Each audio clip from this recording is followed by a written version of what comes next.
peut-être quelques petits problèmes tout le long de la conférence, parce qu'en fait, les différents fichiers de PowerPoint ont été détériorés lorsque j'ai posé ça.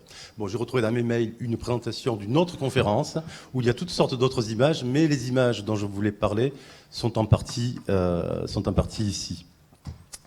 Donc, il faut que je rassemble un petit peu mes esprits. Voilà. Alors, ce que je vais essayer de vous montrer, déjà je vais essayer de me présenter. Donc je suis artiste, je ne suis pas universitaire, j'insiste beaucoup sur cette question, parce que l'approche que j'ai faite de ces différentes histoires de l'art n'est pas du tout une approche universitaire. Au moment où je faisais même ces recherches, je n'avais pas conscience que je faisais ces recherches. En tout cas, je ne savais pas conscience que c'était des recherches. Je savais que je faisais des recherches, mais je ne savais pas pour quel aboutissement. En fait, pour faire court, j'ai étudié en particulier à la Villa-Arson, en tout cas les Beaux-Arts dans les années 90. Et c'était une époque qui était très particulière, d'ultra-contemporanéité, en tout cas dans cette école, avec toutes sortes de questions. Est-ce que la peinture était quelque chose qui était de notre temps ? Les questions de philosophie étaient très peu présentes, on était sur des questions liées beaucoup plus à Baudrillard, au situationnisme, etc. Donc j'entendais toutes ces questions, mais elles ne me parlaient pas.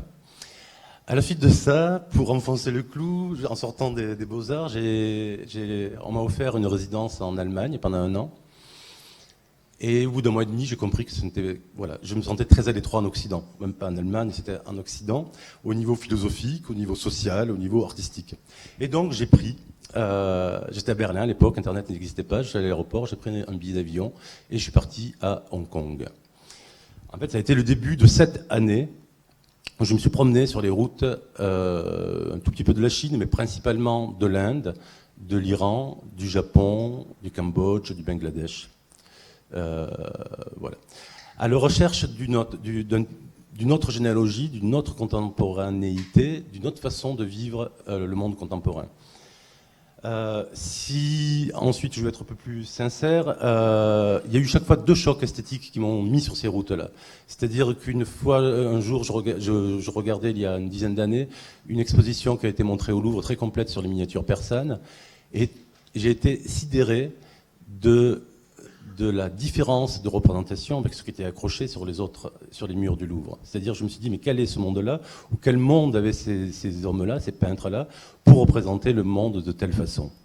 C'est-à-dire que je comprenais, intuitivement en tout cas, que le monde que voyait le peintre iranien, le monde que voyait le peintre japonais, le monde que voyait le peintre occidental de la Renaissance, n'était pas le même. C'est-à-dire qu'ils avaient devant eux des chemins, des architectures, des personnages, des vêtements, des arbres, mais qu'ils ne les voyaient pas de la même façon. Donc s'ils ne les voyaient pas de la même façon, ce n'était pas pour une question, c'était pas cérébral, c'était philosophique et métaphysique, ça je m'en suis très rapidement rendu compte également. Donc à droite, vous voyez, on voit avec peut-être on peut baisser les lumières, non ? Ouais.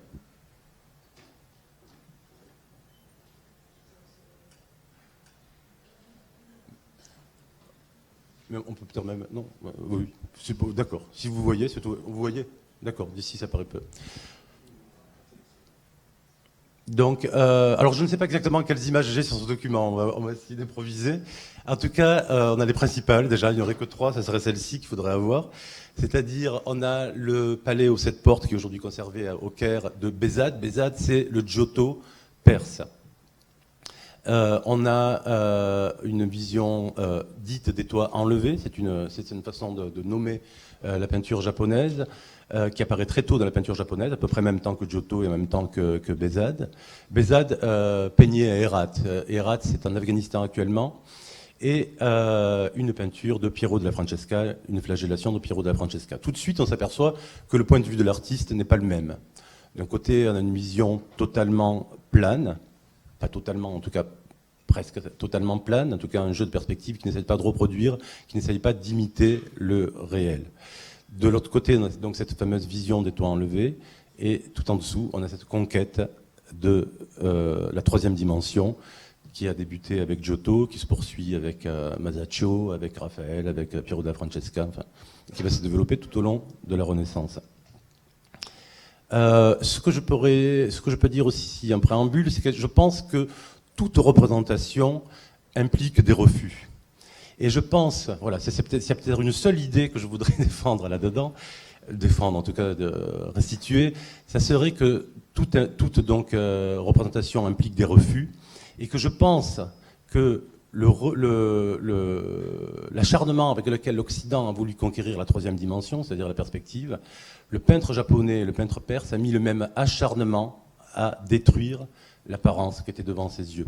Parce que philosophiquement, ça le fondait. C'est-à-dire que ce que l'Occident considérait comme réel, c'est-à-dire la réalité optique, l'Orient le considérait comme apparence. Alors les Indiens vont l'appeler en sanskrit Maya, c'est-à-dire c'est ce voile qui cache l'essence des choses. Et donc le peintre, pour arriver à restituer les qualités du monde, va devoir détruire ce que l'Occident, lui, va essayer de conquérir, pour essayer de percevoir la qualité des choses.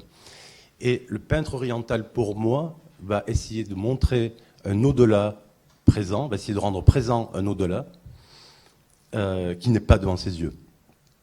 Voilà. Donc on va essayer de continuer. Alors, ça risque d'être un petit peu particulier. Ah ben non, c'est bien. J'ai au moins 2 images. Donc là, je vous ai mis en préambule une ou deux photos que j'ai prises à Ispahan. Donc je pense qu'aujourd'hui, Ispahan, qui est pratiquement intacte, est la seule ville, et la ville qu'on peut imaginer étant celle la plus proche de celle qu'avaient les miniaturistes devant les yeux au XIVe siècle.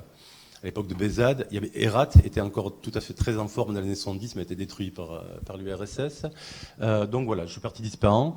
Il y a cette image qui pour moi est extrêmement importante et qui renvoie aux miniatures, qui renvoie en tout cas à l'esprit perse. C'est-à-dire que on voit, donc là on est sur la grande place d'Ispahan, on voit que le regard perse est ramené obstinément à la surface. La fameuse leçon que va aller chercher Matisse par la suite, c'est-à-dire qu'il interdit de traverser le support, alors que ce soit le support du miniaturiste, qui est une simple feuille de papier, ou le mur des palais et des mosquées, qui est un simple mur de briques, sur lequel des panneaux, une très grande complexité ornementale, géométrique, avec des labyrinthes de formes, qu'il va venir couvrir. Et le regard est obstinément ramené à sa surface. Donc voilà quelques images. Donc, qu'est-ce qu'on va voir aussi très rapidement, c'est que dans la miniature persane, il y a tous les caractères optiques sont supprimés. J'insiste sur le mot supprimé, ce n'est pas parce qu'ils ne les connaissaient pas, c'est parce que tous ces mots-là, toutes ces caractéristiques sont supprimées. Alors, la perspective, évidemment, mais également la diminution des figures. Vous voyez que toutes les figures, qu'elles soient au premier plan, au second plan, au troisième, à l'arrière-plan, sont exactement à la même taille. Alors, déjà, peut-être pour poser la miniature est un art du livre exclusivement. Elle n'a jamais été faite pour être accrochée au mur. Elles étaient faites pour être contemplées, regardées, méditées dans les bibliothèques, dans les cours des princes indo-musulmans, perses et turcs. Et d'ailleurs, on disait que les princes, pour regarder les miniatures, s'adonnaient au rubis et à l'émeraude, c'est-à-dire au vin et au hashish, pour en percevoir toute la saveur. Et les peintres également. Orhan Pamuk revient beaucoup là-dessus dans Mon nom est rouge. Donc, c'est un art du livre. C'est un art qui est l'outil avec lequel les miniaturistes travaillaient, et le kalam. Le kalam, c'est une pointe de roseau taillée, pendant que le peintre chinois, lui, va utiliser le pinceau et l'encre pour restituer cette atmosphère, l'atmosphère humide, la profondeur atmosphérique humide de la Chine. Le Perse, c'est lui qui vit sur des steppes extrêmement avec des lignes très nettes. Enfin, moi, c'est mon explication, je suis sûr que c'est la bonne en tout cas. Va utiliser cette pointe très sèche et ces pigments, cette poudre, pour pouvoir représenter ces miniatures. Donc voilà. Donc qu'est-ce qu'on remarque? Donc une absence de perspective, quasiment de perspective, une très très très forte ornementation. Il n'y a pas de nuit, il n'y a pas de jour. Il y a très peu de modelé. Parfois il y a quelques traits, mais très peu de modelé dans les vêtements. Et une représentation en tout cas qui ne restitue pas ce que le peintre a devant ses yeux. C'est-à-dire que si le peintre d'Ispahan a décidé de représenter, de styliser ces céramiques ou ces roses, ce n'est pas parce qu'il ne savait pas représenter de façon réaliste les treillages de roses, c'est parce qu'il en avait fait le choix. Alors pourquoi? Donc voilà, je vous laisse. Alors il y a aussi des choses qui sont fascinantes pour moi, c'est toute cette façon de sortir de l'image, vous voyez, avec la porte qui est tout en bas, avec l'éléphant qui arrive par le bas, avec, avec le balcon qui donne sur l'autre page, qui est la page de texte. Donc on sort de la cartouche, vous voyez le platane ou le peuplier, je ne sais pas, qui sort de la feuille également. Il y a tout ce jeu dans les miniatures persanes. Pardon.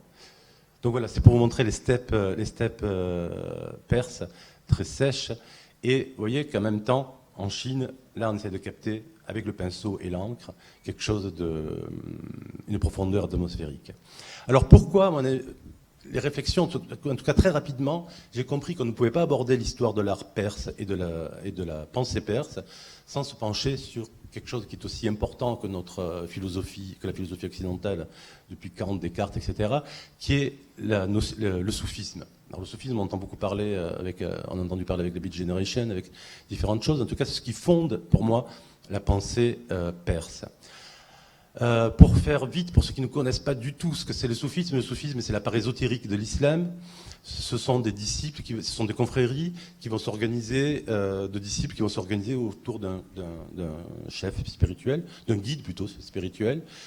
C'est une part très libre de l'islam. Alors on la connaît tous avec les derviches tourneurs. En tout cas, les soufis vont vouloir transformer, comme ils disent, là je reprends des mots de Rumi, un des grands poètes soufis, ou Ibn Arabi, ils vont vouloir transformer leur âme à un miroir qui va pouvoir refléter les archétypes du cosmos, de Dieu. Et ça, c'est extrêmement important, cette question de miroir. Il faut savoir également que les peintres, les poètes, les écrivains perses étaient très rarement appelés par leur nom, que ce soit Hattar, que ce soit Hafiz, que ce soit Saadi, Rumi, bon, peut-être pas Omar Khayyam qui avait une personnalité peut-être plus définie. On les appelait le miroir de l'âme, le rideau de l'invisible, la langue de l'invisible. Donc vous voyez, ils étaient là pour restituer une part non visible. Et cette part non visible, ce que vont essayer de faire les soufis, qu'ils soient peintres ou qu'ils ne le soient pas, c'est-à-dire ils vont essayer d'atteindre... Le monde qui est devant eux est un monde qui les trompe, c'est-à-dire que nos sens nous trompent. Notre œil, nos sens, notre sensibilité, enfin, tous nos sens nous trompent. Donc ce que le soufi va vouloir faire, c'est traverser cette apparence qui est dangereuse, en tout cas qui est trompeuse, pour essayer de capter l'essence des choses qui se trouvent dans cette organisation cosmique. Donc par toutes sortes d'exercices spirituels extrêmement compliqués, extrêmement durs. Et donc ce qu'il va restituer, c'est ces châteaux divins, ce qu'il appelle les châteaux divins, avec les archétypes divins. C'est un monde qui est sans ombre, justement, ce monde divin. C'est un monde qui est presque sans sol, en tout cas où les figures flottent. Alors justement, on va revenir peut-être sur cette image qui pour moi est la plus fascinante et la plus radicale. Bon, si on la regarde, tout simplement, on voit deux figures sans poids, deux figures humaines sans poids, qui flottent dans un palais de chambres somptueuses, mais qui n'offrent aucune profondeur, dans un palais labyrinthique. Alors c'est toute une histoire au niveau théologique. En fait, c'est le prophète hébreu Joseph, que les musulmans appelleront Youssouf par la suite, qui est au service d'une dame Zolaïka, dans un palais, qui est la femme d'un ministre égyptien. Cette dame Zolaïka jette son dévolu sur Joseph, dont elle est amoureuse, ou qu'elle désire en tout cas, et va vouloir l'emprisonner. En tout cas, sa servante lui suggère de construire un palais labyrinthique pour l'emprisonner. Bon, ça c'est l'histoire populaire. Derrière, il y a surtout le palais aux 7 portes, et les 7 portes, que ce soit dans le bouddhisme, que ce soit dans l'islam, que ce soit dans le judaïsme, ce sont les 7 étapes spirituelles qui peuvent conduire à la compréhension du cosmos, en tout cas à Dieu. On le retrouve dans la Kabbale, on le retrouve dans le soufisme. Mais au-delà de ça, il y a quelque chose d'extrêmement intéressant, et là on s'éloigne complètement des concepts occidentaux également. Ce voile, ce rideau somptueux va être à la fois ce qui va conduire la personne qui a une forte ambition spirituelle.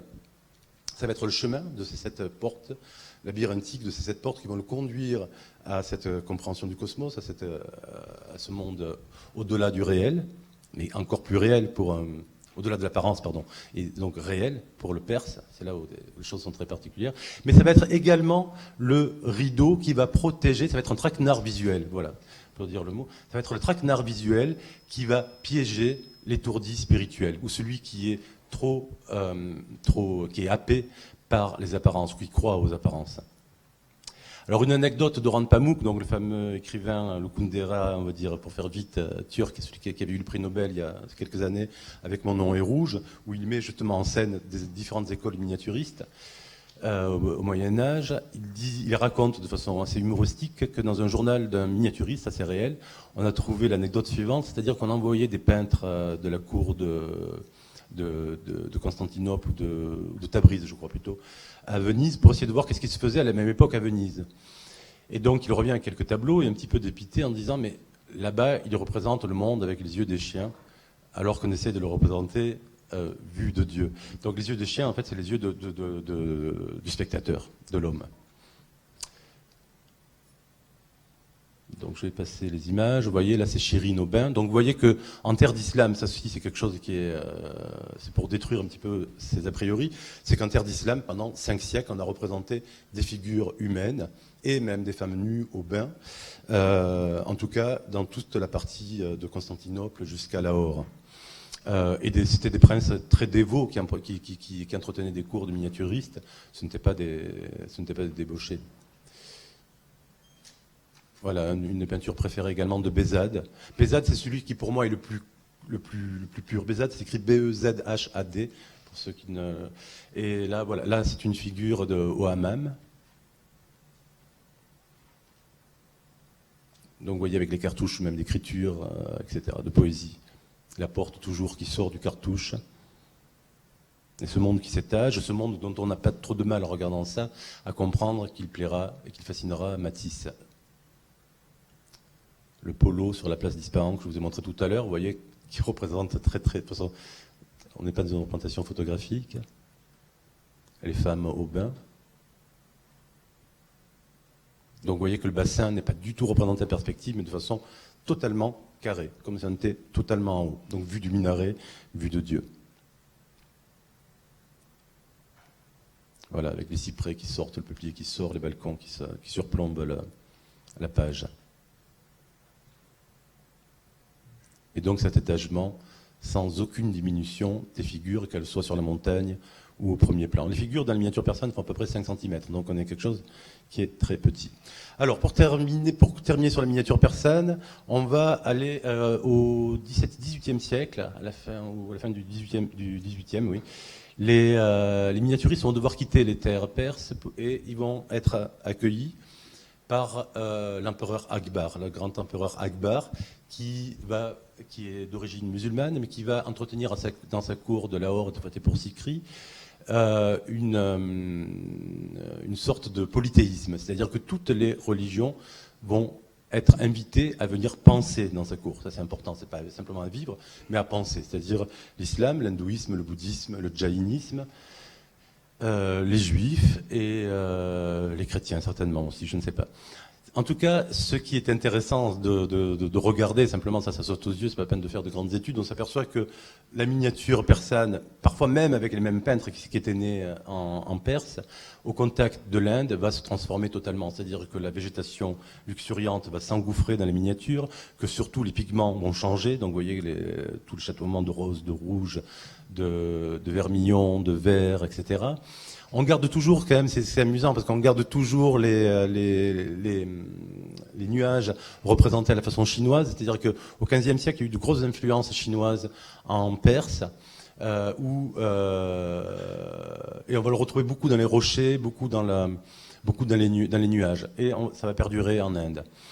Il va y avoir d'autres petits changements qui sont très, très manifestes, très manifeste, c'est le changement de proportion des figures qui étaient totalement égales dans la miniature persane et qui, lui, va se modifier il va y avoir des figures plus grandes, des figures plus petites dans la miniature indienne. Cela ne va pas être lié comme en Occident avec le premier plan, l'arrière-plan, mais à la hiérarchie spirituelle avec le maître spirituel et les disciples, ou à la hiérarchie sociale avec le Maharaja et les concubines, voilà, et les danseuses que l'on voit autour. C'est-à-dire qu'on voit que le Maharaja, bon, même s'il était plus corpulent et plus grand. Il y a également le fait que le visage va devenir toujours de profil, alors qu'il était de 3/4 dans la miniature persane. Toujours, c'était une convention également. Voilà, on voit les fameux nuages peints qui n'ont rien à voir avec qui sont vraiment issus de la peinture chinoise. Donc vous voyez, voilà, je vais faire un petit retour en arrière pour que vous puissiez apprécier l'évolution.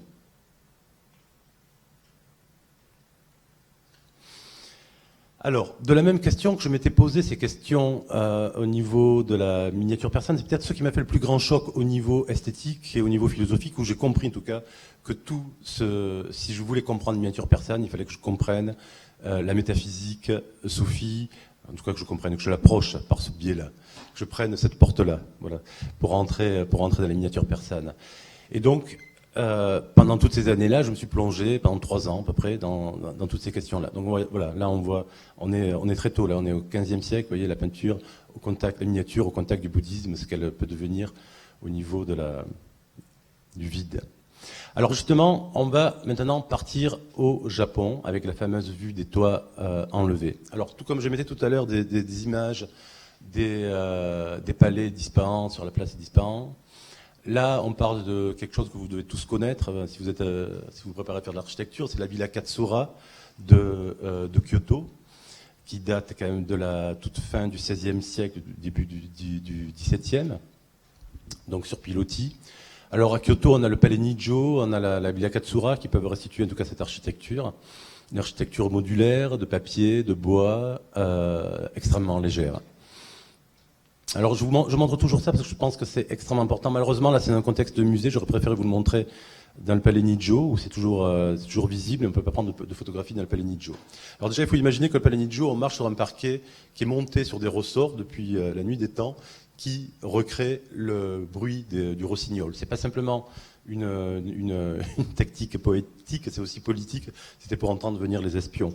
Mais ces panneaux que vous voyez ici, à l'intérieur, sont recouverts non pas de scènes de guerre ou d'emblèmes du pouvoir de l'empereur, c'est une villa impériale, mais de ce qu'il cache, c'est-à-dire de ce qui est à l'extérieur. Vous voyez que ces peints que l'on voit à l'extérieur, ce sont ceux que l'on va retrouver à l'intérieur. Là aussi, on est totalement dans le cœur de la représentation japonaise, c'est-à-dire que ce qui est représenté est supérieur à la réalité.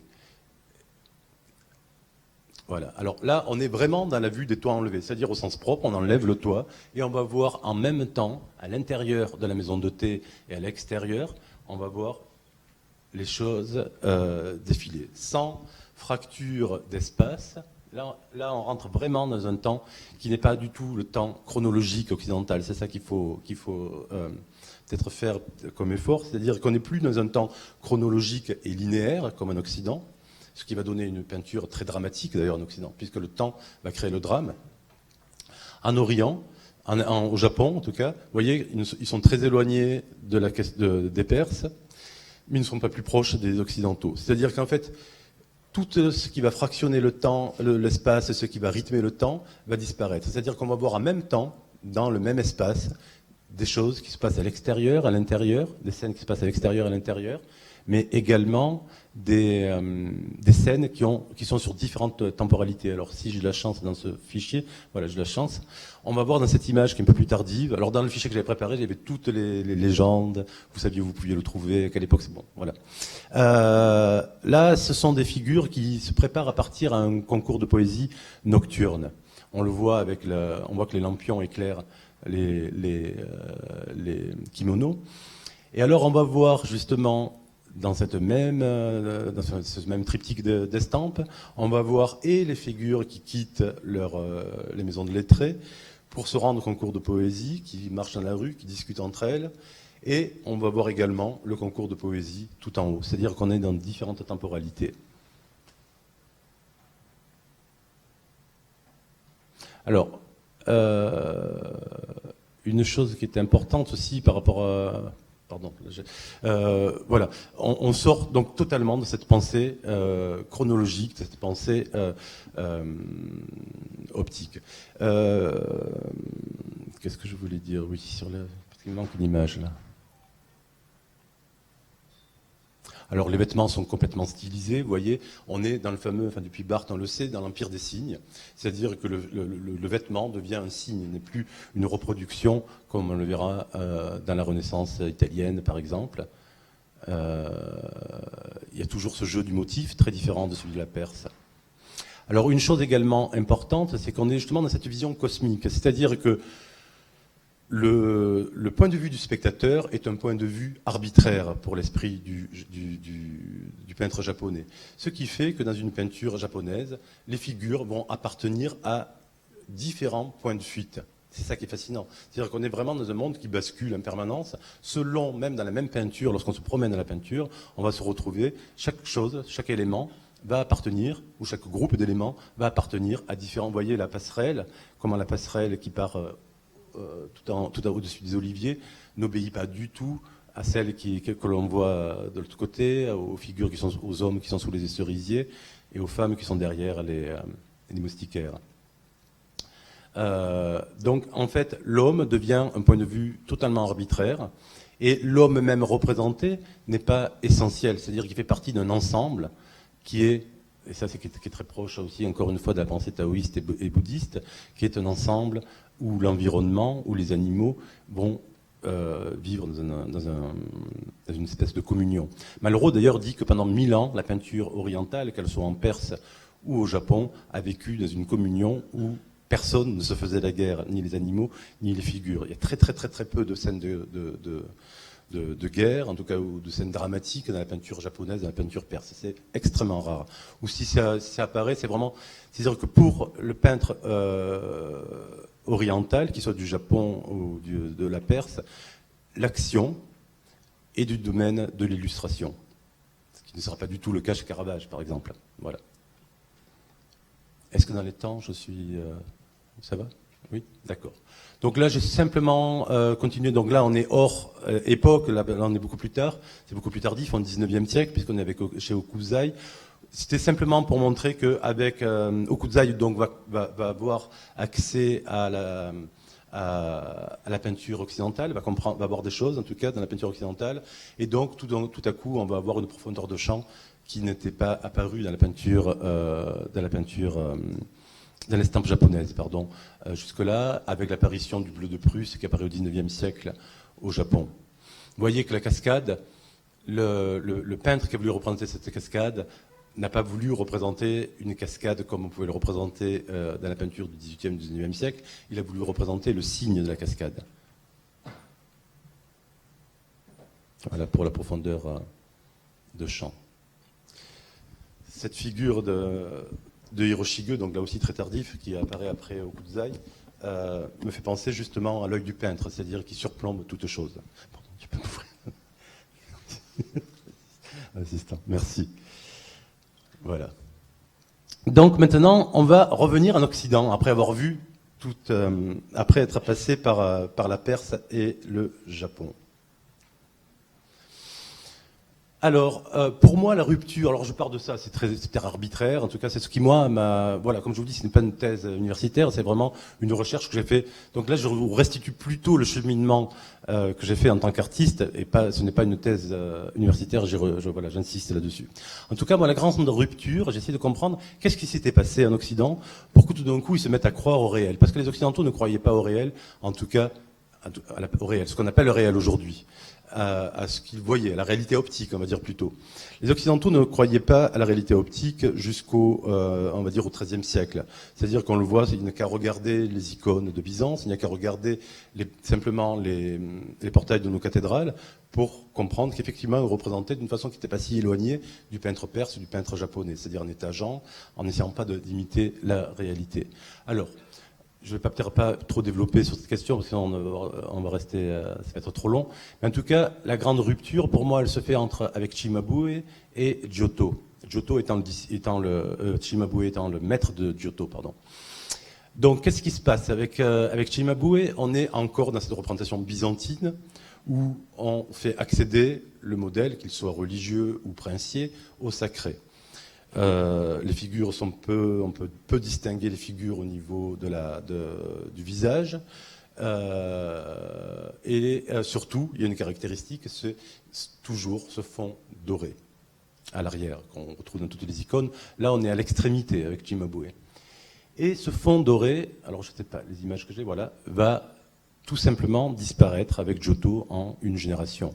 C'est-à-dire qu'avec Giotto, le paysage n'existe pas encore en tant que tel, en tant que genre, pardon, mais il va faire une apparition assez sensible et même assez forte dès Giotto, avec ces architectures que je trouve moi extrêmement émouvantes, parce qu'on a l'impression que ce sont les premières architectures. On dirait des cartons, on dirait une architecture de carton, de papier, de carton-pâte, on dirait des châteaux de cartes en fait. Elle est très très fragile. Tout comme sont très fragiles les figures. Alors qu'est-ce qui se passe avec Giotto?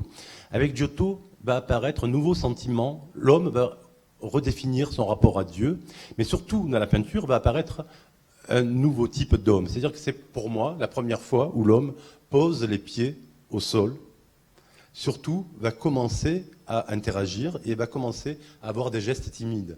C'est ça qui me fascine chez Giotto, que je trouve extrêmement émouvant, c'est qu'on a l'impression que l'homme vient de prendre conscience de lui-même. Je pense que c'est à peu près ce qui s'est passé. C'est-à-dire qu'en fait, il va commencer à interagir, il va commencer à comprendre, à vouloir agir sur ce monde. C'est-à-dire que l'homme oriental se conçoit, il me semble, et encore toujours, malgré tout ce qui s'est passé, comme agit dans le monde, quand l'homme occidental va considérer qu'il va pouvoir agir sur ce monde. Il va avoir confiance en son intelligence, il va avoir confiance en ses actes. D'ailleurs, il va se mettre à mesurer le temps, il va se mettre à mesurer les distances, il va se mettre à disséquer les corps. Et tout ça, ce n'est pas par hasard. C'est parce qu'il a confiance en son intelligence, qu'il a confiance en son action, mais pour ça, il faut se séparer de Dieu.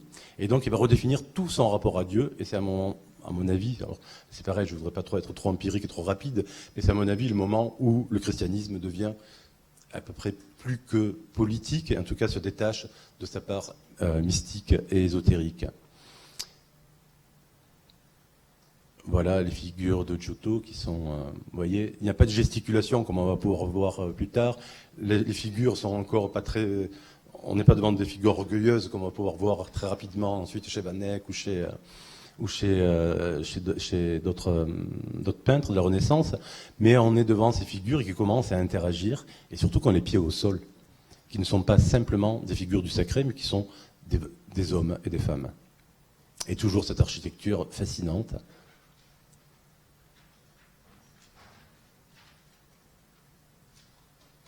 Vous voyez que l'homme qui a les pieds sur terre est très séparé de celui qui monte au ciel. Alors là, on n'est pas très, c'est pas beaucoup plus tard, c'est à peu près un siècle plus tard. Vous voyez que l'Occident est arrivé à conquérir cette troisième dimension qu'il voulait absolument conquérir. Alors je mets toujours cette image, je ne sais pas si c'est la meilleure, en tout cas, c'est celle qui est, pardon, celle qui pour moi montre vraiment un point de vue complètement différent. Vous voyez simplement la façon dont Bézade représentait tout à l'heure les carreaux de faïence des palais perses et des palais et des mosquées à Ispahan ou à Hérat ou à Tabriz.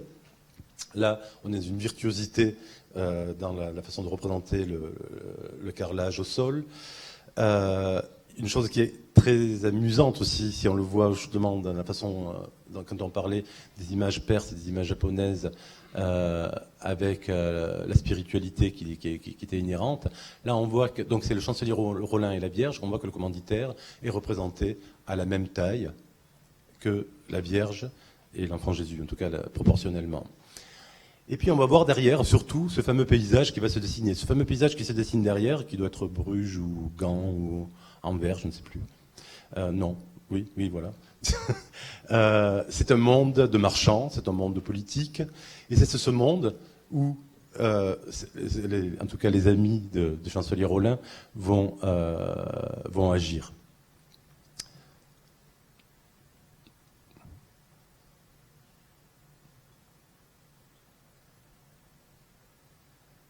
Montaigne.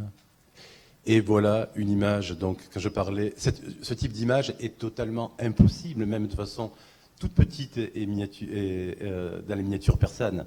C'est-à-dire que pour que cette image soit possible, il faut que la notion de temps soit possible à la seconde. Là on le voit avec le sabre qui va trancher, et ce que Caravage va essayer de capter. C'est-à-dire que le peintre perse, il ne pouvait pas voir le monde de cette façon-là. Alors là, comme c'était une autre conférence, je vais passer très rapidement à la suite. Je vais juste m'arrêter là-dessus. Vous voyez que quand je parlais tout à l'heure des personnes des artistes en tout cas, qui s'étaient penchés sur la miniature persane, celui qui peut-être qui est allé le plus loin là-dessus, on avait Monet pour le japonais et on avait Matisse qui est allé puiser beaucoup de la miniature persane. Donc vous voyez que là, on est effectivement dans cette surface plane. Il ne se met plus du tout en filiation avec Caravage, mais beaucoup plus avec Bézade, avec le palais aux 7 portes, c'est-à-dire qu'on a une surface plane, avec quasiment plus de perspective, et tout ce rapport à l'ornement. Voilà, vous voyez le tapis et le tapis est quasiment rectangulaire. Il n'a pas osé le faire totalement rectangulaire comme Bézade, mais on est quasiment sur un rectangle. Les figures flottent à peu près autant. Et puis avec tout ce labyrinthe, de l'ornement. J'ai toujours mis cette figure de Chirine et de Aubin, de Bézade et de Matisse face à face. Et puis avec tout ce fantasme de l'Orient, vous voyez que les citrons de Matisse, que l'on voit chez lui. Donc là, c'était pas prévu tout ça, parce que ça c'était une autre conférence, s'il ne m'était pas arrivé ce problème-là. Voilà, vous voyez qu'au XXe siècle, les artistes ont voulu se mettre dans d'autres filiations. Alors, je ne sais pas quelles vont être les images qui vont suivre. Voilà, donc je le sais, elles ne sont pas là. Par rapport au fichier de tout à l'heure. Alors, le format de la conférence, tout à l'heure, s'il n'y a pas eu ce problème de fichier, était qu'ensuite je revienne sur mon propre travail. Alors, peut-être je peux y aller par le site, si vous me... Oui, si vous avez quelques minutes après les problèmes qu'on a eus tout à l'heure.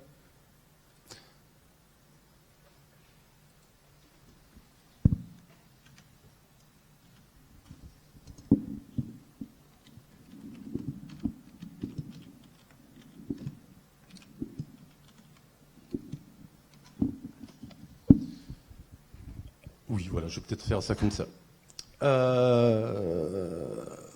Donc, pardon. C'était pas prévu de me prendre comme ça, mais pourquoi pas. Voilà, donc là on va presque tout oublier, comme moi-même j'ai tout oublié de ces recherches. Là c'est simplement parce que j'ai essayé de rassembler tout ça pour en parler un petit peu, pour essayer de restituer ces différents choix de représentation et montrer que les choix de représentation n'étaient pas des choix qui étaient liés à la technique, mais qui étaient liés toujours à des choix métaphysiques. Ensuite, j'ai oublié tout ça et chaque fois, j'ai organisé, en tout cas j'ai consacré à peu près chaque série correspond à 3 ans dans mon travail. Et c'est 3 ans chaque fois où j'ai essayé de complètement... En fait, c'est bon, hein, tu peux... Merci en tout cas pour l'assistance technique, ça m'a rassuré. Chaque fois, donc, j'ai essayé de plonger totalement dans la pensée, le plus que je pouvais, pas totalement justement, le plus que je pouvais dans les pensées que j'étudiais. Donc, ou bien en vivant sur place, le plus souvent, parfois dans mon atelier à Paris, mais en tout cas, pendant les années où je travaillais sur le Japon, j'étais presque devenu japonais. C'est-à-dire qu'en fait, c'est presque au sens de Rimbaud, c'était presque une sorte de dérèglement des sens, c'est-à-dire que je voyais 2 films japonais par jour, je lisais les notes de chevet de Seisho Nagon, je regardais des films de Ozu, je mangeais japonais, je ne m'habillais pas japonais, mais en tout cas j'étais rentré là-dedans, j'étudiais jusqu'aux charpentes, comment est-ce qu'elles étaient faites, enfin des choses. Mes amis étaient parfois étonnés, ils avaient l'impression que je me préparais à faire un film. En fait, il fallait que je rentre complètement dans cette pensée.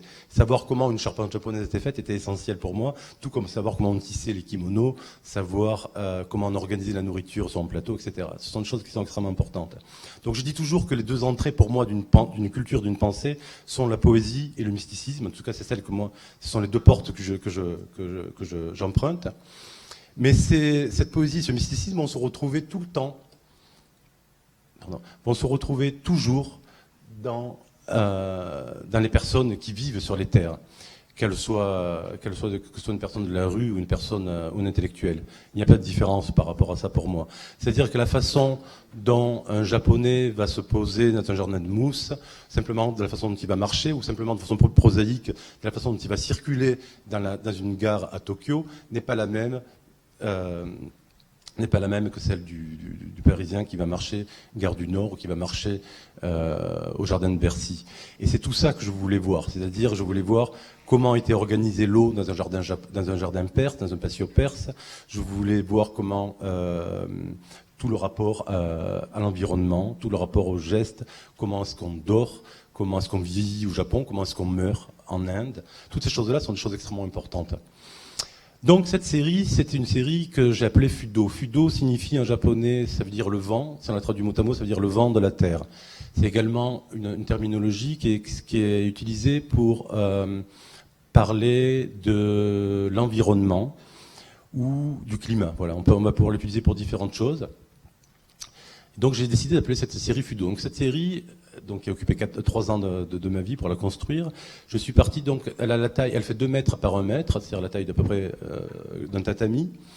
Et donc j'ai commencé à construire cette première image, qui était l'intérieur fantasmé d'un kiosque, de maison de thé, pardon, de la Villa Katsura. Et j'ai essayé d'imaginer une ville, alors vous le voyez, oui, ça va à peu près, ouais. J'ai essayé d'imaginer à partir de ce module, c'est le même module que j'ai photographié de façon différente, que j'ai représenté de façon différente, que j'ai empilé, etc. J'ai essayé d'imaginer une ville traditionnelle mais construite dans le futur, ce qui me permettait un exercice mental supplémentaire. Et à partir de là, alors comment est-ce que je construis les images? De façon numérique, en tout cas pour cette première partie, pour les suivantes non, mais pour cette première partie oui.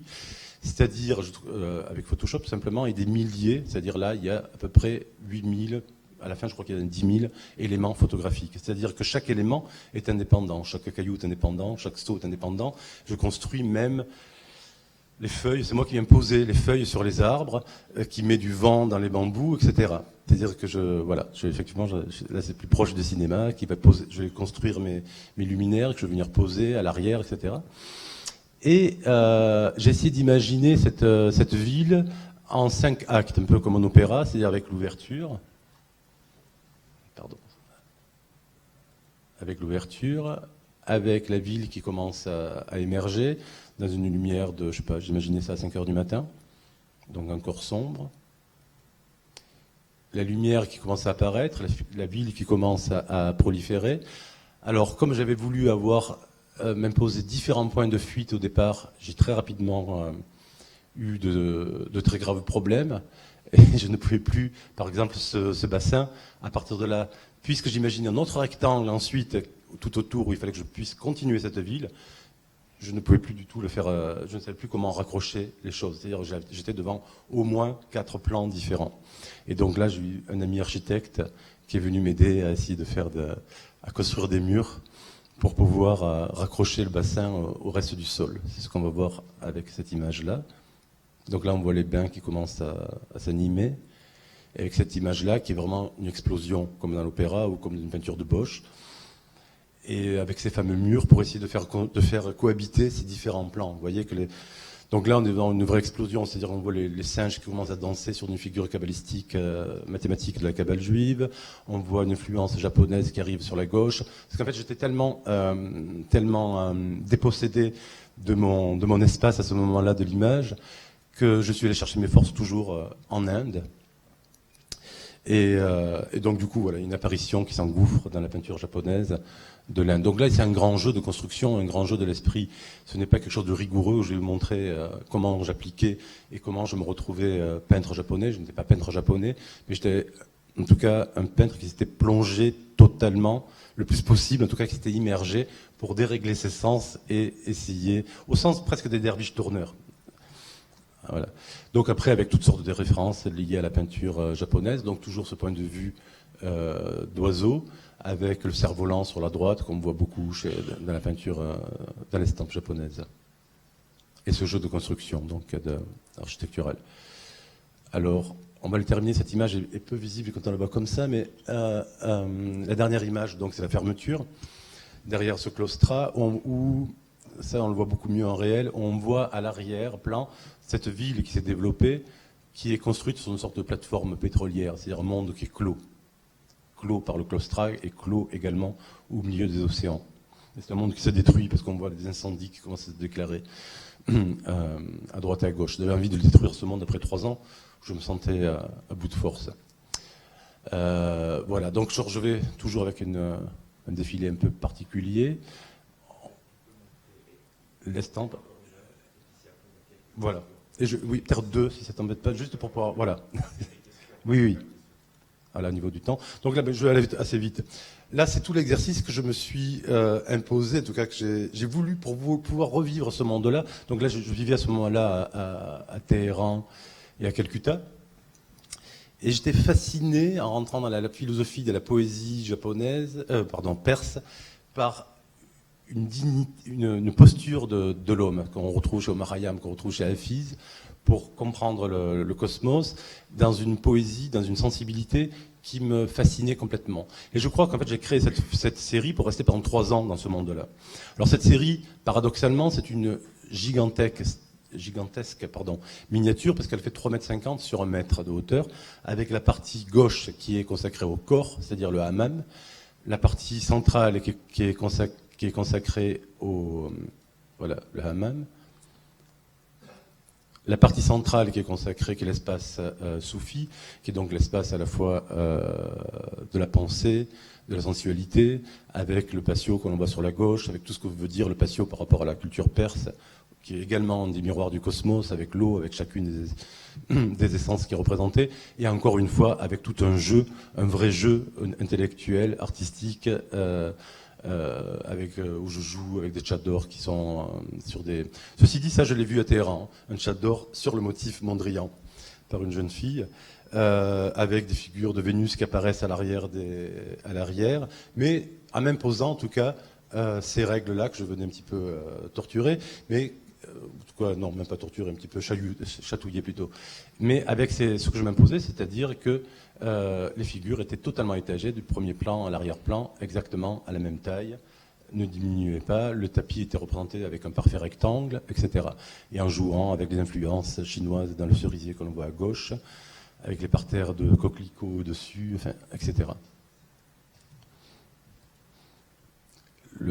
Donc le palais qui vient clore la partie droite et qui était tout à fait inspiré, comme vous l'avez pu le voir, de Bézade, et que là j'ai construit à partir des figures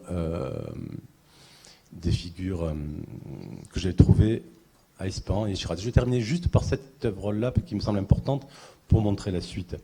C'est-à-dire, de retour en Occident, j'ai voulu me confronter à la perspective. Donc j'ai essayé de prendre la perspective au moment où elle était devenue le plus dramatique pour moi. Donc vous devez le connaître aussi en tant qu'architecte. Pour moi, c'était Piranèse qui l'avait conduit, en tout cas dans son côté le plus sombre, le plus vertigineux. Et à partir de là, j'ai donc créé cet enfer en jouant donc sur tout ce que la peinture occidentale avait de plus dramatique, de plus noir, avec des suicidés qui se jettent des balustrades. Donc en fait, cet enfer est construit. Alors, une chose qui est très importante là-dedans, c'est qu'à partir de cette œuvre-là, les éléments ne sont plus que photographiques, mais deviennent peints. C'est-à-dire que je peins les images, je les numérise, et ensuite elles rentrent dans l'œuvre. C'est-à-dire comme l'élément photographique. Et donc cohabitent des figures peintes et des figures photographiques. C'est-à-dire que la colonne de livres que l'on voit, sur la gauche est totalement peinte, la cascade également. Les figures de viol, de mort, d'agonie qui sont sur la gauche également. Mais par contre, la colonne de droite est en granit. Et donc, ça vient d'éléments de pierres de Jérusalem, de murs de Jérusalem que j'ai photographiés, de Calcutta, et parfois de rambarde, simplement du Père-Lachaise. Et pour terminer, je vais vous montrer cette œuvre-là, qui est donc la dernière achevée, qui est encore visible pendant 2 jours au musée Cognac-G, rue Elzévir. C'est le dernier travail qui, pour moi, a essayé de synthétiser à peu près toutes ces perceptions-là. C'est-à-dire que j'ai voulu à la fois... Donc, je l'ai construit. Quelle est l'histoire que je me suis racontée? Je prends juste 1 minute pour terminer là-dessus. En fait, j'ai essayé d'imaginer... Ça, c'est de façon presque romanesque, c'est le point de départ. J'essaie d'imaginer une montagne, une colline pour des réfugiés spirituels. bon, derrière l'anecdote, c'était j'essayais de faire cohabiter des pensées ou de faire, surtout pas de faire fusionner les pensées, mais de faire cohabiter des pensées contradictoires pour qu'elles viennent se frotter. C'est ça qui m'intéresse, tout ce qu'on peut retrouver en Inde. Donc là, je me suis plongé dans mes grandes passions, toujours toutes ces passions liées au mysticisme, avec l'islam, avec le judaïsme, que l'on peut retrouver en bas. Voilà, le judaïsme, qu'on peut retrouver en bas, donc avec les synagogues, avec les mystiques juifs qui tournent comme les derviches, avec ensuite les parties au-dessus, vous voyez, qui cohabitent, ou des représentations purement photographiques cohabitent avec des représentations complètement peintes. Et l'enjeu dans cette image était de faire cohabiter à la fois les pensées, mais également les techniques. C'est-à-dire que je voulais qu'une figure complètement peinte, presque abstraite, dialogue avec une autre figure totalement photographique, qu'une chèvre photographique s'appuie sur un palmier complètement peint. Donc ensuite, il y a eu toutes sortes de jeux avec tout ce qui me passionne, c'est-à-dire toujours la représentation des toits enlevés, et même des jeux que vous pouvez voir avec la maison IMS à gauche, qui devient une espèce de boîte à jouer. Et voilà. Donc après, je peux rentrer dans tous les détails que vous voudrez par rapport aux questions que vous me poserez. Pardon, c'était totalement... Voilà.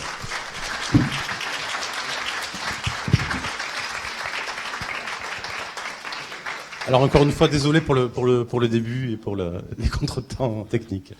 Merci beaucoup Pascal, vraiment pour cette présentation malgré les déboires techniques du début.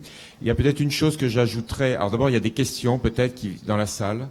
Est-ce que vous souhaitez poser des questions? Il n'y a pas de questions dans l'immédiat. Peut-être deux choses que j'ajouterais à ce qu'il a dit, et notamment à la fin. La démarche de Pascal est vraiment celle d'un praticien qui est allé vers l'histoire et vers la théorie. C'est important. Voilà, il l'a dit plusieurs fois, je reprends ça. C'est-à-dire qu'il y a des allers-retours entre la pratique et la recherche qui sont très directs. Et chez Pascal, c'est vraiment parti de la découverte des images, d'aller voir, et puis ensuite de la pratique qui peu à peu s'est dégagée. Et de cette pratique s'est dégagée une théorie, puisque tu es devenu enseignant, si je puis dire. Les conférences sont venues dans un deuxième temps de ton parcours professionnel. Voilà. Donc ça, c'est très important, me semble-t-il, pour les étudiants. On peut aussi le faire dans ce sens-là. Et il a dit à la toute fin, mais on n'a pas le temps des anecdotes aujourd'hui, une chose sur ce mélange des pensées, mais aussi sur ce mélange des techniques. Voilà, traditionnelles et au contraire des technologies très, très abouties, avec Photoshop, et des jeux, ce que vous ne voyez pas, on n'a pas le temps de le voir là, mais sur les échelles, ce que vous pratiquez, vous, étudiez en architecture beaucoup par l'image numérique, c'est-à-dire qu'un détail de cette miniature de 3 mètres tient le choc. Si on l'agrandit, je sais pas, une petite tête d'un personnage, ou le personnage peut faire 3 mètres lui tout seul, et il tient techniquement. C'est-à-dire que il peut être isolé et être vu en tant que tel. Oui. Donc on a des rapports à l'échelle tout à fait particuliers dans ce travail. Ce qui explique aussi pourquoi il passe 3 ans quand même sur une image. Mais c'est par plaisir que je passe 3 ans. C'est justement pour ralentir le temps et pour rentrer vraiment dans une pensée, ce qui ne serait pas possible. Ouais. C'est-à-dire que chaque fois, c'est pour ralentir complètement le temps contemporain, tout simplement, qui m'est insupportable en Occident. Enfin, c'est un peu mot fort, mais difficile. Voilà. Je peux répondre à toutes les questions, même en tout cas celles que je pourrais répondre.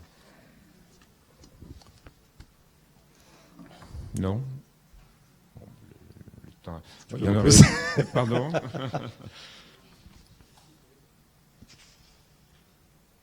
Oui, une question. C'est juste pour savoir combien de temps vous passez sur une image exactement. Est-ce que vous commencez une image, après vous revenez dessus, vous repartez Chaque série, ce que je disais, c'est que chacune des séries, j'y consacre 3 ans. Donc chaque image, je ne sais pas, après ça dépend, 6 mois. Mais non, j'achève chaque série comme étape jusqu'à la fin. Oui.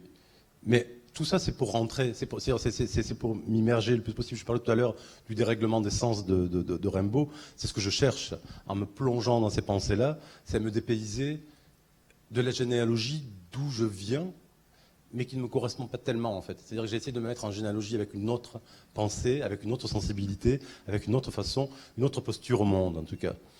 Et d'ailleurs, c'est après avoir vécu pendant 7 ans en Iran, en Inde, en Turquie, en Israël, dans tous ces lieux qui me correspondaient infiniment mieux, que j'ai pu revenir en Occident en étant devenu, une part de moi-même en tout cas, étant devenu justement oriental et restant aujourd'hui à peu près immuable. Mais il a fallu que je perde, en tout cas, que je me lave des vanités de l'Occident. Pour moi, c'était ça l'enjeu, au sens mental, au sens physique, au sens artistique. Et je n'ai pu revenir en Occident c'est un peu une digression par rapport à votre question, parce que je voulais vous dire, c'est qu'en fait, ces 3 années-là sont surtout un parcours mental plus que technique. Et je fais en sorte de prendre des problèmes techniques qui soient très compliqués et très très minutieux pour rester pendant ces 3 ans-là et rester immergé dans cette pensée-là pendant 3 ans. Voilà. C'est-à-dire que ce n'est pas la technique qui me pose problème, c'est moi qui choisis une technique complexe qui va pouvoir m'absorber pendant 3 ans. Est-ce qu'il y a d'autres questions dans la salle? Oui.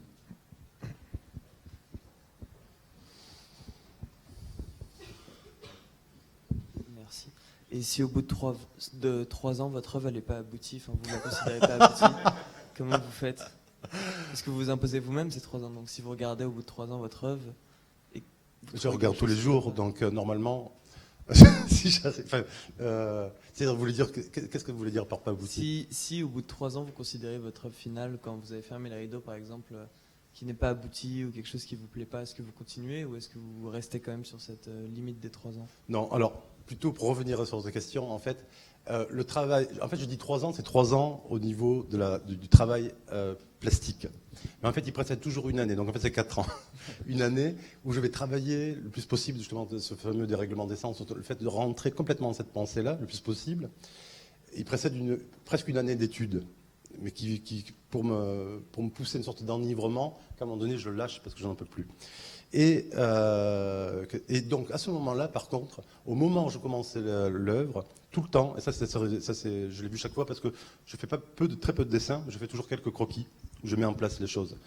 Et en fait, je dessine à peu près l'endroit où vont être les figures, par exemple dans un triptyque perse.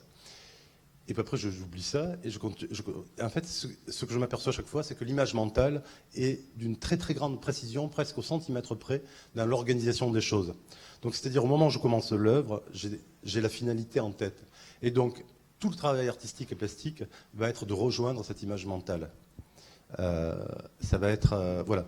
Donc en fait, normalement, si je suis pas trop, si je fais pas trop de faux pas et si je n'ai pas trop de problèmes techniques, je dois arriver à peu près cette image mentale. Après, ça, je sais pas si c'est les réussi artistiquement ou pas, mais en tout cas, elle est déjà déterminée avant, au premier coup de pinceau, au premier coup de souris. Voilà. Et après, si ça m'est arrivé que des œuvres ne me conviennent pas, mais pas au bout de 3 ans, donc je les jette. Enfin, elle n'existe plus. Oui. Est-ce qu'il y a d'autres questions? Oui. Juste une remarque. Vous avez passé tout à l'heure des tableaux de Fayoum, où effectivement il y a un rapport très métaphysique sur ces tableaux. Donc je voulais savoir si effectivement cette peinture vous a interpellé pour votre création. C'est la peinture des tableaux de Fayoum. Est-ce que c'est quelque chose qui vous a interpellé pour votre travail? Également, vous avez parlé effectivement du fond doré en fait des icônes byzantines, qui a une couleur métaphysique également. En fait, c'est un fond métaphysique, c'est un fond spirituel. Oui. Mais je pense également que le bleu fait partie de ces couleurs codifiées étant des couleurs métaphysiques qu'on retrouve d'ailleurs dans le tableau de Giotto. De Giotto tout de suite après, oui. Donc on voit tout de même que chez Giotto, le passage se fait progressivement. Absolument. Oui. Voilà, donc simplement, en regardant donc ces tableaux de Fayoum, je voulais savoir, d'autant plus que là je découvre également vos Oui, vos je tableaux. tourne sur la bonne image. Oui. Et je sais, il y a des résonances en tout cas, de mon point de vue. Alors absolument. Alors, voilà, il y a deux questions, deux remarques. Alors pour la première partie, oui, j'ai découvert donc les Fayoum. Mais ce qui m'intéresse énormément dans les Fayoum, en fait, c'est parce que vous les avez vus apparaître à cause des problèmes techniques du départ, et ils faisaient l'objet d'une autre conférence. Ils ne faisaient pas partie de celle-ci, mais ils sont importants dans le travail. Donc les Fayoum, oui, ce qui m'intéressait, c'était effectivement le fait que le peintre fasse accéder la personne qui posait à cet au-delà, et que la personne qui posait savait qu'elle posait pour l'au-delà, puisque ces tableaux de Fayoum partaient dans les tombes. Donc la personne regardait la mort. Mais ce que je me suis posé sans y répondre d'ailleurs, je me suis toujours demandé quel était ce type de mort que regardait le modèle égyptien au IVe siècle à Alexandrie ou au Caire. La mort telle qu'on se la représente aujourd'hui n'est certainement pas la mort que se représentait la personne qui posait pour son tombeau. Donc là-dessus, bon, là je ne suis pas arrivé, en tout cas j'ai essayé de me plonger là-dedans. Et alors ce qui m'intéressait, c'était cette question-là, effectivement, ces visages complètement ouverts sur une conscience de soi, c'est ce qu'on peut remarquer en tout cas, avec ces yeux très très ouverts sur l'au-delà. Et c'était tout ce rapport du portrait à l'au-delà, qui n'était pas un portrait qui était fait pour être regardé, mais qui était un portrait pour conduire à Dieu. Donc ça, c'est effectivement la partie qui m'a le plus intéressé. Effectivement, c'est ce que j'ai essayé de jouer dans certains de ces portraits, en tout cas pour celui-ci, non pas pour celui-ci, pour celui-ci, oui, particulièrement. Donc pour ça, oui, et pour pour Giotto, mais en fait, je vous donne juste raison, enfin simplement, oui. C'est-à-dire que la rupture a été très... Alors effectivement, je ne sais pas ce que je disais tout à l'heure, il y a eu la rupture déjà technique, c'est-à-dire qu'on est passé de la détrempe à la peinture à l'huile qui devient de plus en plus importante à la fin du Quattrocento, le fait qu'on sorte du panneau de bois de l'icône, qu'on passe à la toile, qui devient aussi importante à ce moment-là. Donc il y a eu toutes ces petites ruptures techniques, mais ces ruptures techniques sont arrivées parce que je pense qu'il y avait une rupture au niveau philosophique et métaphysique. Mais effectivement, c'est pour ça que j'aime énormément Giotto, c'est que tout d'un coup, malgré tout, effectivement, il va quand même y arriver derrière ce paysage qui va commencer à se dessiner avec ses architectures, mais on reste encore dans quelque chose de complètement métaphysique, ça se voit avec la façon dont les figures interagissent, on est encore dans quelque chose de complètement pas si éloigné que ça des miniatures, justement. Il y a la miniature perse. Et le bleu, je n'y avais pas pensé, mais je vais y repenser, le regarder en y repensant. Ouais. Mais vous avez certainement raison, oui. Il y a une autre question encore. Simplement, ce que je voulais dire, on peut aussi penser de Masaccio, où il y a la même présentation avec le fond d'or et ensuite avec un fond d'architecture. Étant qu'au XVIIe, avec le Caravage, on a les personnes avec un excès une dramatisation à son comble. Oui. On est sur un cadrage qui fait qu'avec le clair-obscur, l'architecture pratiquement disparaît. Donc, mais voilà, il y aura encore plein d'autres choses. Oui, bonjour. Vous travaillez en numérique ? Vous voulez dire pour les prises de vue ou pour la construction de l'image ? Les images finales, elles sont travaillées en numérique ? Parce qu'il y a des notions, le format a l'air toujours très important. Alors, elles sont complètement construites. Enfin, c'était un peu compliqué. C'est-à-dire qu'en fait, je photographie des éléments photographiques. Je suis un très très mauvais, un exécrable, je veux dire, photographe. Je photographie en fait des éléments de matériaux qui m'intéressent, mais c'est tout. Ensuite, je devais travailler longuement en peinture. Donc là, je peins avec des pinceaux, de la peinture et des tubes. Voilà. Et ensuite, je fais subir toutes sortes de choses à mes toiles. Parfois, il y en a que j'enterre, que je ressors, etc. par les textures. Donc, enfin, ce que font beaucoup de peintres du XXIe siècle. Par contre, ensuite, je ne vais jamais faire rentrer la peinture dans l'œuvre telle qu'elle. Je vais toujours la numériser. Et elle va rentrer, effectivement, dans l'image de façon numérique. Donc oui, en fait, j'ai un très grand rectangle. Comme le peintre a sa toile sur son chevalet, moi, j'ai un très grand rectangle sur mon écran, et les éléments vont venir se poser, je vais venir poser, adapter, éclairer, déformer, etc. Les multitudes d'éléments. Dans l'Éden, je n'étais à 13 000, je crois. Mais l'œuvre finale, elle est imprimée ou c'est l'œuvre... Et donc, ah oui, pardon, d'accord, si c'est l'œuvre finale. Donc ensuite, une fois que j'arrive à la fin de ce fichier-là, je l'amène chez l'imprimeur. Et ensuite, il va être imprimé sur un papier assez ancien. Alors, je reviens, c'est le tout paradoxe, sur un papier qui est imprimé à Mayence, je crois, en tout cas de l'endroit où Gutenberg s'est provisionné pour ses bibles, et qui est un papier très épais, en fait, qui va presque restituer ce papier de la miniature, très très épais, avec une très forte texture, et qui va restituer toute cette picturalité pour moi, en tout cas ce que je souhaite avoir de cette picturalité, en faisant disparaître ce que je ne veux pas. C'est-à-dire que pour moi c'est ce qui me semble le plus proche de ce que je veux aujourd'hui, et donc on va être devant une image qui n'est pas du tout photographique, mais enfin, avec une très forte texture, en tout cas picturale, voilà, et avec effectivement un jeu presque parfois un peu pervers entre la photographie et la peinture. Chaque fois tout le monde touche. Et un format donc.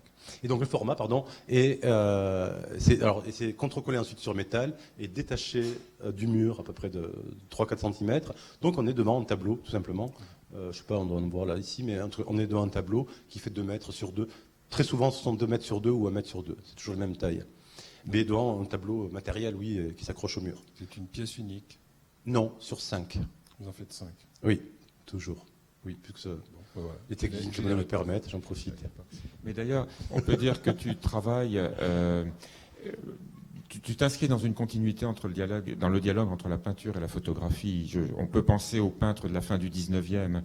Je pense à des Jean-Paul Laurens dont les œuvres ont illustré les livres d'histoire et de géographie parce que c'était des scènes peintes médiévales qui rivalisaient un petit peu avec la photographie, voire pour essayer de la dépasser, comme le dit Malraux quelquefois, puisque tu as cité Malraux au début.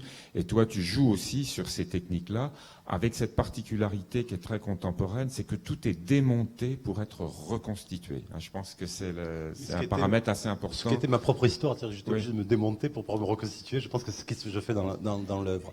C'est-à-dire un démontage de toutes les choses prédéterminées Oui. pour essayer de les rejouer tout le temps. Enfin, je sais pas, j'ai toujours cette Et ce mode au de fond, pensée. peut-être une question, mais il y en a peut-être d'autres dans la salle. Est-ce que tu es en train de reconstituer un homme occidental ou pas, par rapport à ses vécus et ses immersions dans différentes cultures? Là-dessus, je ne sais pas.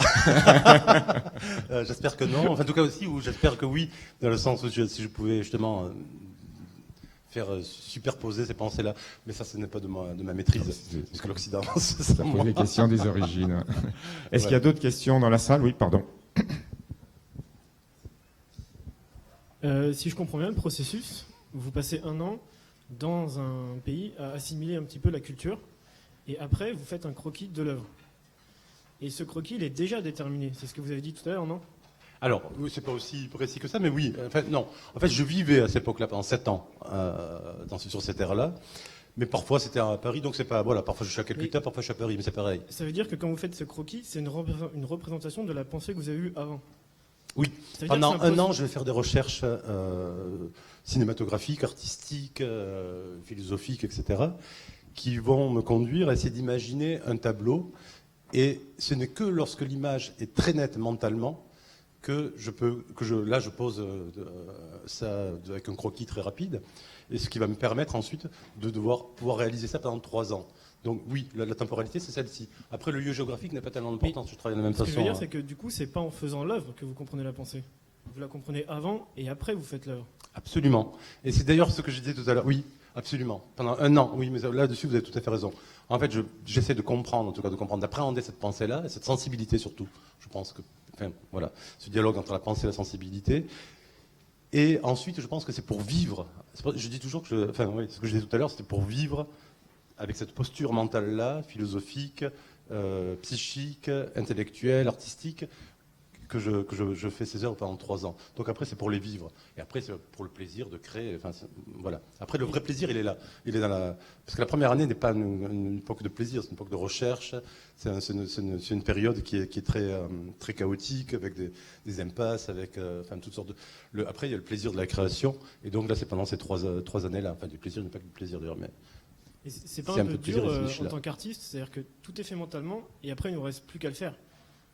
C'est pas un peu dur comme processus ou Ce que vous faites en tant qu'architecte, vous faites des plans et vous les construisez. On c'est pas vous qui essaie de construisez, concevoir vous en voulez dire. dessinant en même temps. C'est un processus qui est différent. On fait pas tout dans la tête directement. Enfin, moi, à votre place, je manquerais de motivation en fait pour le faire. Pourquoi? Parce que tout est fait dans la tête et il reste plus qu'à le faire. Mais si je ne le laissais dans ma tête, ça resterait pour moi tout seul. Donc je ne serais pas artiste. C'est comme si je bâtissais un roman avec toutes sortes d'intrigues, que je tue l'héroïne et que je le garde pour moi. C'est-à-dire que je ne serais pas artiste, je ne le donnerais pas au reste du monde. Donc vous produisez uniquement pour les Je autres? ne donnerais pas. Oui, comme tous les artistes. Enfin, mais pour moi et pour les autres. Non, mais je pense. Sinon, on n'est pas écrivain ou artiste. Si l'œuvre n'existe pas, il faut qu'elle puisse exister. Qu'elle existe pour 10 personnes ou pour 10 000, c'est la même chose. Mais qu'elle puisse exister pour être lâchée dans le monde, en fait. Je produis pour les gens, ce n'est pas du tout un acte de générosité, c'est un acte de vivre avec les autres et d'avoir une pensée qui circule.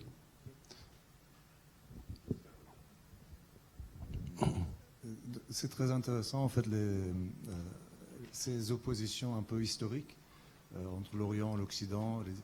Et la question que je me posais, c'était est-ce que maintenant, avec les nouvelles technologies, les voyages qui sont facilités, les échanges, etc., est-ce qu'il y a toujours ces mêmes oppositions ou est-ce qu'il y a un moment où ça s'arrête ou Voilà. J'ai pas, oui, j'ai très bien compris le début. Pour la fin, c'est-à-dire pour moi ou pour les autres? Non, pour tout le, enfin pour les autres. Est-ce oui. qu'aujourd'hui, avec les nouvelles technologies, les mêmes oppositions de représentation existent? C'est ça? Voilà. Aujourd'hui, ou est-ce que si ça s'arrête à un moment, il y a un moment où il y a une rupture, enfin, parce que même la perspective, je sais pas. Vous voulez dire, est-ce qu'un homme ou une femme indienne ou iranien aujourd'hui est différent d'un homme occidental dans sa perception, dans sa... Non, c'est pas ça que je veux dire. Non, au niveau artistique, est-ce que la représentation du monde telle qu'on a vu tout à l'heure en Inde, en Iran ou en Occident, qui sont assez différents, Oui. est-ce que ces mêmes conceptions perdurent ou est-ce que c'est quand même c'est atténué avec les échanges C'est totalement atténué. Je pense que c'est totalement atténué avec la circulation des images. Je pense que ça perdure beaucoup plus dans la façon... Enfin, plus vous le savez bien, puisque vous venez de cette ère-là. Mais en tout cas, ça perdure beaucoup plus dans les schémas mentaux, dans les systèmes d'appréhension. Alors, j'ai eu l'occasion de beaucoup travailler justement avec des étudiants d'architecture à Téhéran et à Ahmedabad, en Inde. Et effectivement, je m'aperçois que le monde n'est pas vu de la même façon, que les systèmes d'appréhension ne sont pas les mêmes. Malgré tout, tout ça a été rectifié par la globalisation, ce qu'on appelle vulgairement la globalisation, qui est vraiment une maladie, mais donc, enfin, qui peut être réjouissante aussi parfois, enfin, c'est assez drôle d'ailleurs. Mais effectivement, je pense que ça perdure plus mentalement que, que chez les artistes. C'est d'ailleurs ce qui m'effraie assez rapidement, parce qu'aujourd'hui, je vois des rickshaws en laiton qui ressemblent à une pièce de Jeff Koons à Calcutta. Ça ne m'intéresse pas du tout. Mais je crois que par rapport à cette question qui me paraît assez fondamentale... Je t'ai mal compris alors peut-être si, non? Non, mais je pense Oui. que tu as répondu, Oui. mais il y a quand même effectivement, ce serait l'objet d'une autre conférence, j'avais sollicité une personne mais ce n'était pas possible, qui est spécialisée sur l'art contemporain dans tout le monde asiatique, voilà, et où effectivement il y a deux familles qui se distinguent grosso modo, c'est-à-dire il y a effectivement quelque chose qui est beaucoup plus international, mais par exemple les plus grands peintres, les plus grandes cotes chinoises sur le marché contemporain actuel, certaines ont quand même assimilent ou gardent des hybridations très précises entre des codifications qui sont les leurs anciennes, qui peuvent être relativement récentes malgré tout, et effectivement des techniques ou des approches beaucoup plus internationales sur la représentation. Mais c'est assez complexe, hein. Et c'est différent, par exemple, dans le monde de l'Inde, l'art contemporain joue beaucoup plus aussi, il y a beaucoup plus d'artistes qui gardent des aspects artisanaux. Par exemple, dans les expressions de l'art contemporain. Il y a un retour. Voilà, mais ça devient complexe. Hein. Il faut vraiment une autre conférence. Mais c'est une question qui est essentielle et une question qu'on peut se poser aussi par rapport aux étudiants en architecture. C'est-à-dire que comment ces représentations, c'est-à-dire sur les technologies, les logiciels, etc., ont quand même une pensée dominante, si je puis dire, qui est liée effectivement à la perspective et à cette projection tridimensionnelle, hein, ou une 3D comme ça. Donc est-ce qu'il y a, mais ça je ne sais pas du tout, des logiciels qui viendraient se réapproprier des éléments culturels tels que vous les définissez pour les remettre en jeu via des techniques? C'est ça les questions que vous posez nous aussi. C'était pas ça, mais c'est intéressant. Juste pour terminer, ce qui est peut-être amusant, c'est qu'après l'Éden que j'ai terminé il y a 2 ans, donc là je suis en train de retravailler sur une nouvelle série et j'ai lâché l'ordinateur, je travaille avec Médiatisé actuellement, donc qui est peut-être l'outil le plus archaïque de production. Donc je sais pas, mais j'ai pas encore réfléchi à pourquoi. Oui, je pense que c'est très intéressant parce que j'ai l'impression qu'on est dans le nœud du sujet. Pour nous architectes, c'est-à-dire qu'il y a la représentation, effectivement, surtout aujourd'hui, dans les grandes agences, en fait, on est dans une représentation, si je prends votre terme, de l'apparence absolue. Et effectivement, on aurait besoin de retrouver des codes pour créer des voiles, en tout cas pour entrer dans une autre dimension qui pourrait nous extriperait en fait d'une pensée quasi unique. Voilà. Alors, oui. Alors là, donc, en fait, votre présentation, elle est très utile en fait pour nous, je pense, pour réfléchir effectivement d'autres voies de représentation, donc du coup de pensée architecturale. Voilà.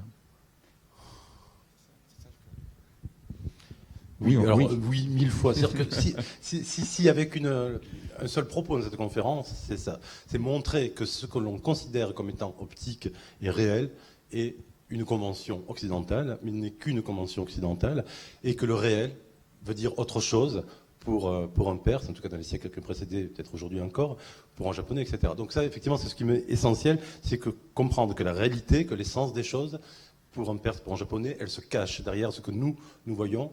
Et c'est en tout cas de devoir douter, effectivement, alors là ça rejoint l'architecture, parce que sur la part architecturale, je m'intéresse beaucoup à l'architecture, en même temps je ne suis pas architecte, et je ne sais pas, j'essaie de réfléchir qu'est-ce que ça pourrait être cette architecture-là.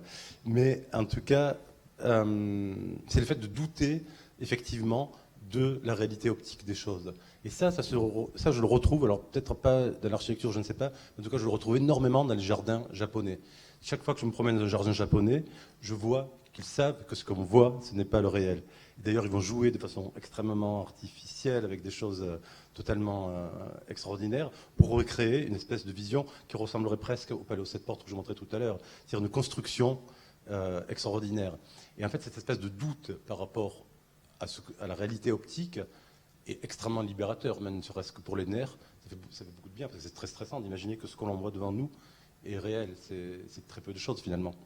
Et en fait, c'est ça, c'est d'arriver à acquérir une autre dimension mentalement, psychiquement, qui est une bouffée d'oxygène. C'est ça que j'aimerais arriver à essayer de faire, de rendre plus sensible, parce que ce réel est un monde commensurable, absolument pas incommensurable, justement. C'est un monde fermé, au bout duquel la perspective est fermée par nous. Et c'est ça qui me semble très claustrophobique en Occident. C'est peut-être un peu synthétique et radical, mais... Il faut qu'on soit synthétique, voilà, parce que les étudiants vont devoir partir, mais c'est vrai que c'est au cœur des problèmes. Est-ce qu'il y a encore d'autres questions? Et donc on peut clore... Oui, pardon. C'est pas vraiment une question, c'est une observation par rapport à ton travail, mais surtout par rapport à la thèse. Je trouve que c'est ça. Moi, je vois une grande continuité en réalité entre les deux formes de représentation. Moi, je suis prof de perspective, donc c'est un métier, c'est un peu une question de métier.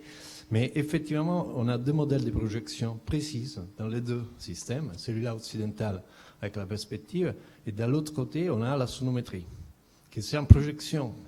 Avec tout, donc, par exemple, la réduction des figures à distance, dans la sonométrie, il ne faut pas la faire, parce qu'il n'y a pas de réduction, il y a seulement une réduction par rapport aux axes. Donc il y a une cohérence énorme. Et surtout, les modèles astronométriques sont des modèles plus anciens. Effectivement, dans l'Égypte ancienne, on avait déjà des modèles d'astronométrie. Par contre, la perspective, on n'est pas sûr dans le monde ancien si on a quelque chose. Peut-être, mais ce n'était pas très, très bien abouti comme système de projection, comme dans les Renaissances. Et donc, en réalité, ce sont deux modèles cohérents de la représentation du monde. Il n'y a pas une grande différence, je veux dire, c'est un choix. Et surtout, si on regarde de façon un peu poussée l'histoire de la perspective dans l'Occident, surtout après la Renaissance, donc avec une pratique de la perspective un peu plus poussée comme dans l'art baroque, on a des grands doutes sur la réalité du monde mise dedans la perspective. Donc, je ne sais pas, mais, quelques tableaux comme les Meninas de Velázquez, c'est un système de rupture d'un mécanisme optique pour... mais à travers la réalité. Donc, je trouve qu'il n'y a pas de différence énorme entre les deux cultures. Alors, déjà sauf la question de Dieu. Et ça, oui. Peut-être, oui. Et pour là, c'est la grande différence. Pour la question de l'actionnométrie, ça m'intéresse beaucoup. Ça, je vais m'y pencher parce que je ne savais pas.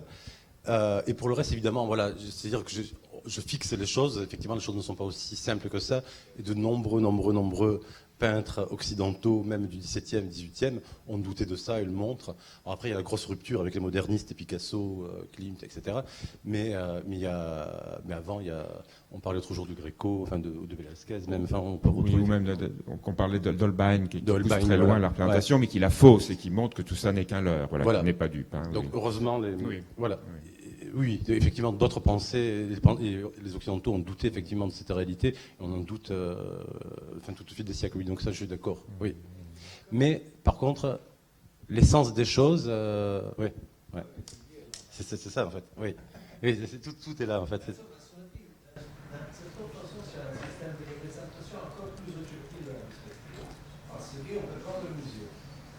Oui. Ça, c'est encore plus fort. C'est un système de représentation très pratique. On peut prendre les mesures de quoi? Oui, parce que la grande question en perspective, en réalité, dans les termes géométriques, donc par rapport à la construction de l'espace, donc question architecturale, c'est qu'effectivement, on a une grande difficulté en perspective, parce qu'on ne peut pas prendre les mesures sur la profondeur, de façon simple. Oui. Par contre, dans la géométrie, oui. Donc l'espace bâti dans la géométrie, c'est un espace beaucoup plus simple à mettre en place, donc à bâtir, que l'espace projectif de la perspective. On n'a pas besoin à la fin de chaque conférence, on me parle d'axionométrie, je crois qu'il faut que je me penche dessus en fait, sur cette question-là. Ça me paraît, c'est assez flou pour moi, mais ça m'intéresse. Ouais, je vais vraiment me plonger C'est là-dedans. très simple, le modèle géométrique, il a en mesure pour Je chaque le vois, case. oui. Donc sur ça, c'est facile de remettre en place, de retourner dans l'image à la réalité. Oui. De faire le processus envers. Par contre, avec la perspective, on peut le faire, mais on a besoin de constructions auxiliaires, on peut dire. Et donc, c'est beaucoup concret et pratique, la théorie astronomique, c'est la perspective. Oui. Mais voilà, ça c'est le choix. Non, c'est vraiment mais le justement, choix. dans la géométrie, on a un centre de projection à métaphysique. l'infini, et donc c'est Dieu. Oui. Et dans la perspective, on est nous. Et Ça, voilà. c'est le gros changement. Les yeux des chiens, que dit pas moi. Tout à fait. Mais il avait d'ailleurs parlé de 2 entrées poétiques et mystiques. Bon, je crois qu'il faut malheureusement faut clore les débats, mais on pourra en reparler.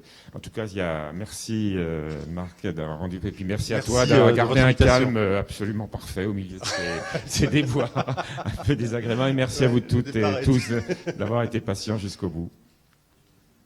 Donc,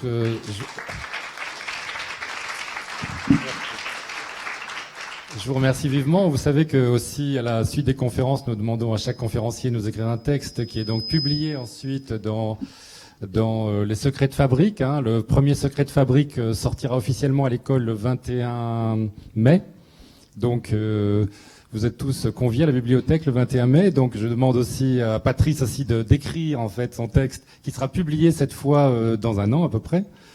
Et donc, c'est une manière de prolonger le débat et peut-être d'affiner ces questions-là sur l'axonométrie, sur des questions sur l'existence ou l'inexistence de la mystique aujourd'hui, enfin, et comment elle est transférée peut-être dans d'autres mythologies, quoi. Donc, en tout cas, merci beaucoup, Patrice. Merci aussi à Philippe de nous avoir permis de connaître Pascal. Et ce que je voudrais aussi, c'est vous dire que donc la semaine prochaine sera très littéraire. Nous avons deux conférenciers, donc.